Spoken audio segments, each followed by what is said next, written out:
La Atalaya. El siguiente artículo se estudiará durante la semana del 6 al 12 de febrero. Párrafo 1. Pregunta. ¿Qué le dijo Jesús poco antes de morir a un delincuente que tenía a su lado? Jesús y los dos delincuentes que tenía a su lado estaban agonizando lentamente. Estos dos hombres se habían estado burlando de Jesús, así que está claro que no eran sus discípulos. Pero uno de ellos cambió de actitud.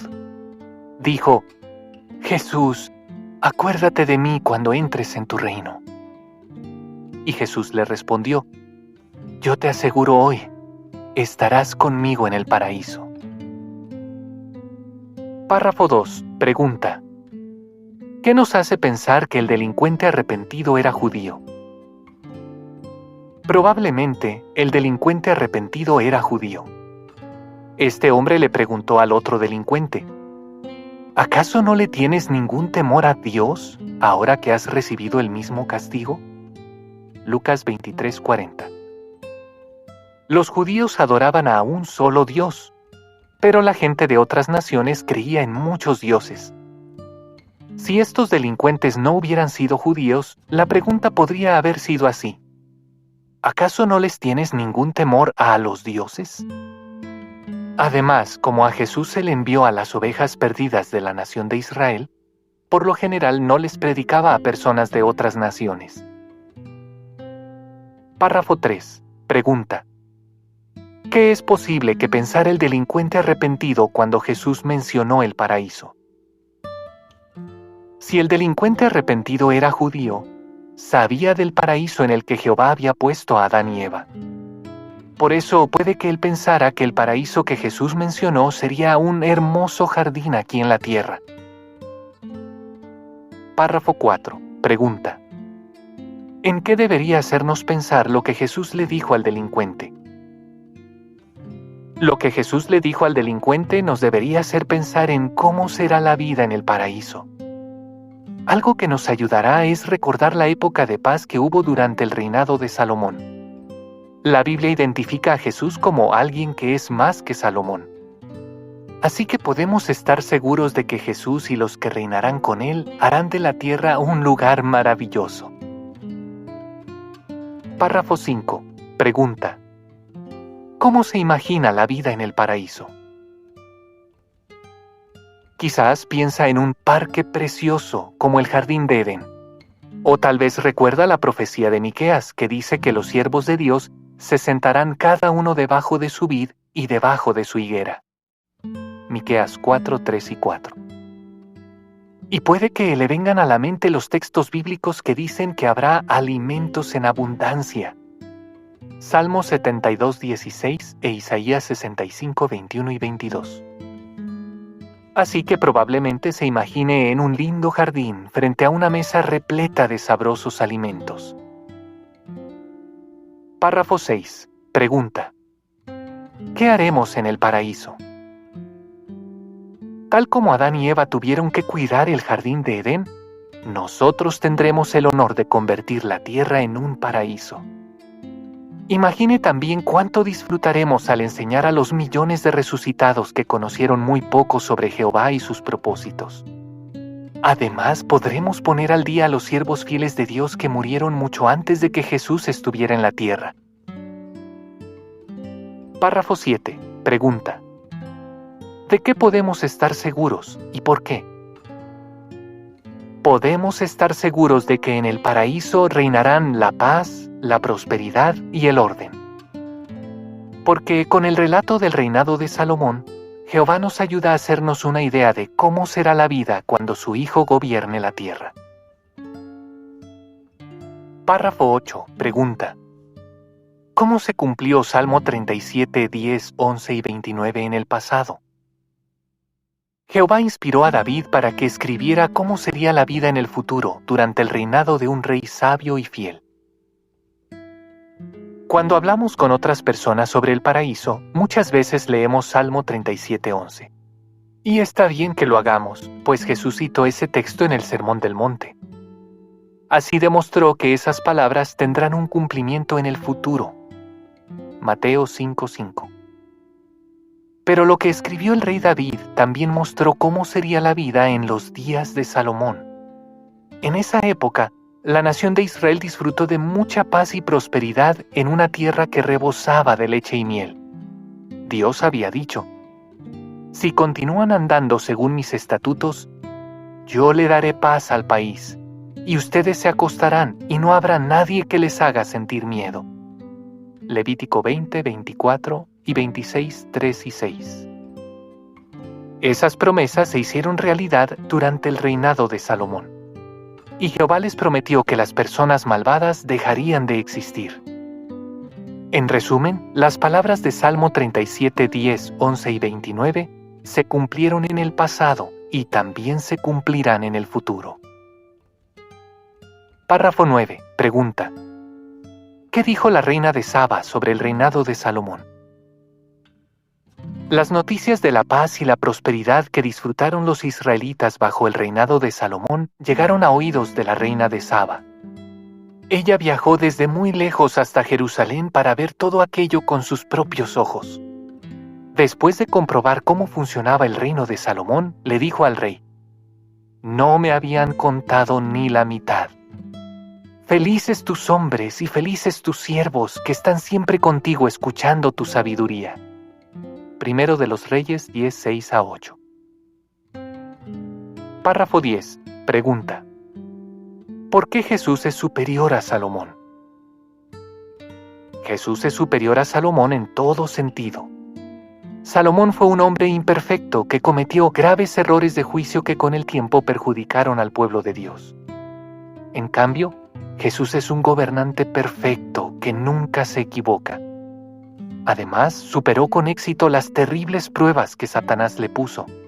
Cristo ha demostrado que jamás pecará ni hará nada que perjudique a los leales ciudadanos del reino. Párrafo 11. Pregunta: ¿con qué ayuda contará Jesús?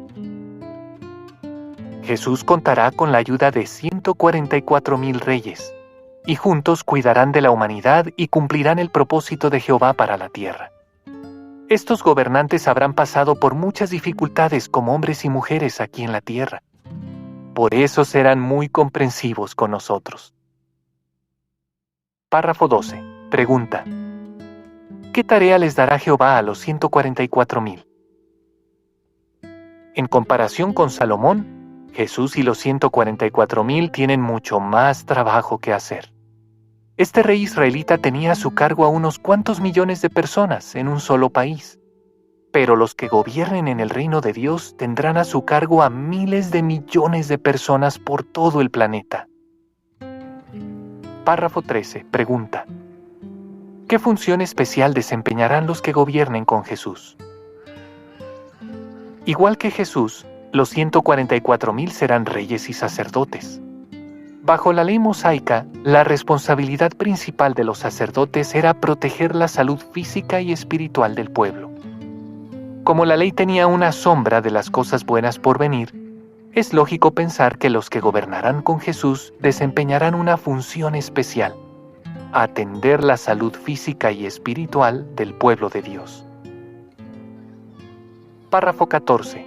Pregunta: ¿qué relación hay entre las otras ovejas y el rebaño pequeño? Jesús llamó rebaño pequeño al grupo de personas que gobernará con él. Lucas 12:32. Y también habló de un segundo grupo, al que llamó las otras ovejas. Estos dos grupos forman un solo rebaño. Juan 10:16.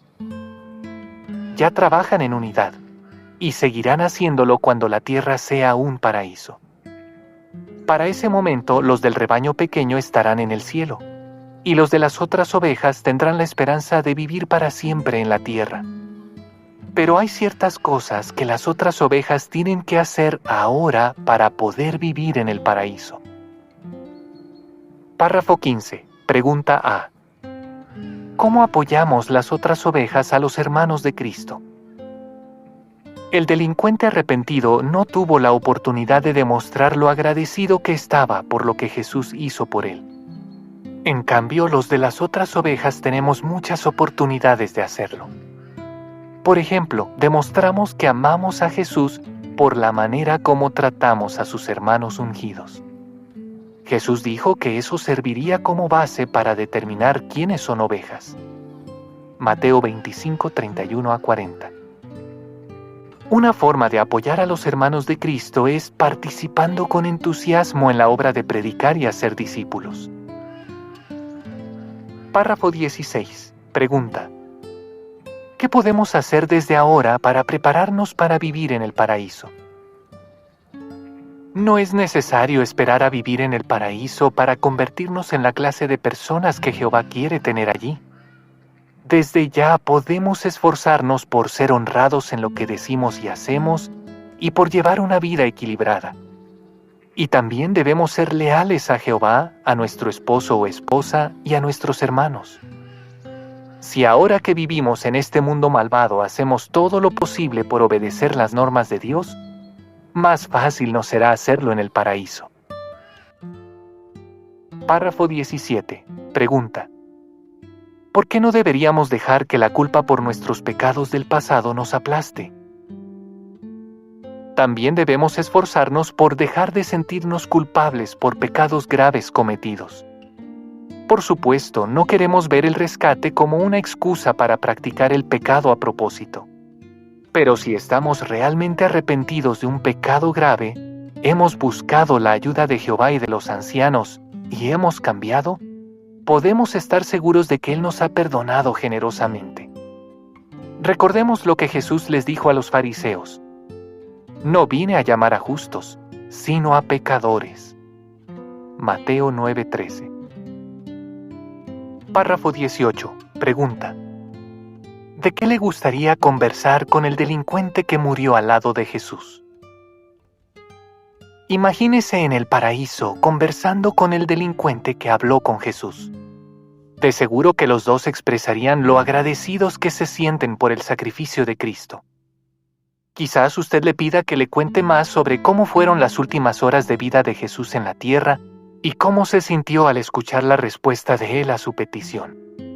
Por otro lado, puede que el delincuente le pregunte sobre cómo era la vida en los últimos días del mundo de Satanás. ¡Qué honor será enseñarles lo que dice la palabra de Dios a personas como este hombre! Párrafo 19. Pregunta: ¿por qué no será aburrida la vida en el paraíso? En el paraíso nunca nos aburriremos. Siempre habrá personas interesantes con las que hablar y un trabajo que nos llene de satisfacción. Y lo mejor de todo es que cada día seguiremos conociendo más a nuestro Padre Celestial y disfrutando de sus regalos. Nunca dejaremos de aprender cosas nuevas sobre Él y sobre su creación. Nuestro amor por Dios se hará más grande día tras día. Qué agradecidos estamos de que Jehová y Jesús nos hayan prometido vida eterna en el paraíso.